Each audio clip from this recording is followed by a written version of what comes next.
حضور اکرم صلی اللہ علیہ وسلم کی ازواج، حضور کی بیویوں کا تعارف اور نام پیش کیے گئے ہیں۔ حضور اکرم صلی اللہ علیہ وسلم نے کئی شادیاں کی، لیکن حضور اکرم صلی اللہ علیہ وسلم کی جو پہلی شادی تھی اور جن سے اللہ تعالیٰ نے حضور کو ساری اولاد عطا فرمائی وہ حضرت خدیجۃ الکبریٰ ہیں، جن سے شادی کے وقت حضور اکرم صلی اللہ علیہ وآلہ وسلم کی عمر مبارک 25 سال اور حضرت خدیجۃ الکبریٰ کی عمر 40 سال تھی۔ ان سے حضور کو اللہ نے ساری اولاد، 4 بیٹیاں اور 2 بیٹے اللہ تعالیٰ نے حضور اکرم صلی اللہ علیہ وسلم کو حضرت خدیجہ سے عطا فرمائے، اور یہ جب تک زندہ رہیں حضور نے کوئی شادی نہیں کی۔ جب یہ فوت ہو گئی تو اس وقت حضور اکرم صلی اللہ علیہ وسلم کی عمر تقریباً 51 سال ہو چکی تھی، اور حضور کی زندگی کے 11 سے 12 سال باقی تھے۔ باقی جتنی شادیاں حضور نے کی وہ اس 11-12 سال کے عرصے میں کی۔ اس میں پھر دوسری شادی حضور نے کی حضرت سودا بنت زمعہ سے، حضرت سودا بنت زمعہ سے۔ تیسری شادی کی حضرت عائشہ رضی اللہ تعالی عنہ سے۔ حضرت سودا سے حضور نے شادی اس لیے کی کہ حضور کے بچے چھوٹے تھے، ان کو دیکھنے کے لیے ایک سمجھدار خاتون کی ضرورت تھی۔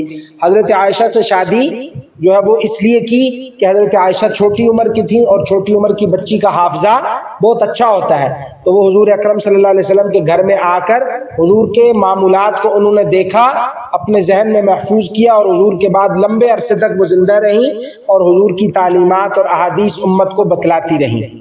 چوتھی شادی حضرت حفصہ رضی اللہ تعالی عنہ سے کی۔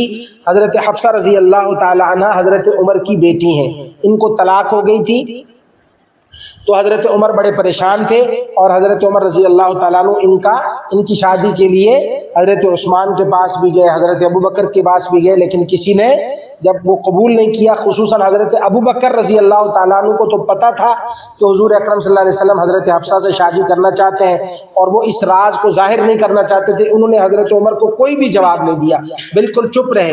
حضرت عثمان رضی اللہ تعالیٰ عنہ کی اہلیہ بھی فوت ہو چکی تھی، حضرت رقیہ، تو ابھی ان کی شادی بھی نہیں ہوئی تھی حضرت ام کلثوم کے ساتھ، تو انہوں نے کہا جی میں فی الحال شادی نہیں کرنا چاہتا۔ تو حضرت عثمان کے جواب سے حضرت عمر کو تکلیف نہیں ہوئی، لیکن حضرت ابوبکر کے چپ رہنے سے حضرت عمر کو بڑی تکلیف ہوئی، لیکن بعد میں ان کو پتہ چلا کہ وہ اللہ کے رسول کا راز کھولنا نہیں چاہتے تھے۔ تو جب حضرت عمر کی بیٹی حضرت حفصہ سے حضور کی شادی ہو گئی تو حضرت ابوبکر کے بارے میں حضرت عمر کا ذہن بالکل کیا ہو گیا؟ صاف ہو گیا۔ پانچویں حضور کی اہلیہ حضرت ام حبیبہ ہے، یہ ابو سفیان کی بیٹی ہیں جو رسول اللہ صلی اللہ علیہ وسلم کے بڑے مخالف رہے۔ ساری جو لڑائیاں ہیں ان میں یہ قریش کی طرف سے، مشرکین کی طرف سے قائد اور جرنیل بن کے آتے رہے۔ فتح مکہ پر مسلمان ہوئے، لیکن ان کی بیٹی اور داماد بہت پہلے مسلمان ہو کر حبشہ ہجرت کر چکے تھے۔ ان کے جو شوہر تھے عبید اللہ ان کا نام تھا، وہ مسلمان نہیں رہ سکے اور عیسائی بن گئے۔ ایتھوپیا حبشہ کے اندر وہاں کا مذہب عیسائی تھا، انہوں نے عیسائیت ہی قبول کر لی، لیکن ان کے انتقال کے اور اسی حالت میں وہ فوت بھی ہو گئے عیسائی ہونے کی حالت میں۔ تو ان کے انتقال کے بعد حضور اکرم صلی اللہ علیہ وسلم کو خیال ہوا کہ ام حبیبہ اکیلی رہ گئی ہیں، پردیس کے اندر ہیں، ان کے والد بھی ان کے ساتھ نہیں ہے، والدہ بھی نہیں ہے، خاندان والے بھی نہیں ہیں۔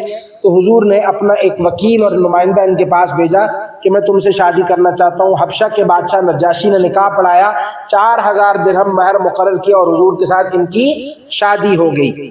اس طریقے سے یہ حضور کے گھر آ گئی۔ اس کے بعد حضور اکرم صلی اللہ علیہ وسلم کی ایک اور زوجہ ہیں، ان کا نام ہے حضرت زینب بنت جہش، یہ حضور اکرم صلی اللہ علیہ وسلم کی پھوپھی زاد ہے۔ ان کی شادی پہلے حضرت زید بن حارثہ حضور کے منہ بولے بیٹے سے ہوئی، لیکن ان دونوں کا بھی آپس میں نبھاؤ نہیں ہو سکا، تو حضرت زید نے طلاق دے دی اور اللہ تعالیٰ نے آسمانوں پر حضرت زینب بنت جہش کا نکاح حضور کے ساتھ کر دیا۔ اس کا ذکر قرآن کریم میں موجود ہے۔ اس کے علاوہ ایک اور بیوی ہے، ان کا نام ہے حضرت زینب بنت خزیمہ، یہ حضور کی وہ بیوی ہے جو حضور کی زندگی میں فوت ہو گئی۔ حضور کی زندگی میں حضور کی 2 بیویوں نے انتقال فرمایا، ایک حضرت خدیجۃ الکبریٰ، دوسری حضرت زینب بنت خزیمہ۔ پھر ایک حضور اکرم صلی اللہ علیہ وسلم کی بیوی ہیں حضرت میمونہ بنت حارث، یہ قریش کے ایک سردار کی بیٹی ہیں اور حضرت خالد بن ولید اور حضرت عبداللہ بن عباس کی خالہ ہیں۔ یہ حضور اکرم صلی اللہ علیہ وسلم کے گھر میں رہیں۔ ان کی خصوصیت یہ ہے کہ جہاں ان کی شادی اور رخصتی ہوئی، بہت سالوں کے بعد، شادی کے بہت سالوں کے بعد ان کا انتقال بھی اسی جگہ ہوا اور ان کی قبر بھی وہیں بنی، اور اس جگہ کا نام ہے صرف، یہ مکہ مکرمہ سے کچھ فاصلے پر ایک جگہ ہے۔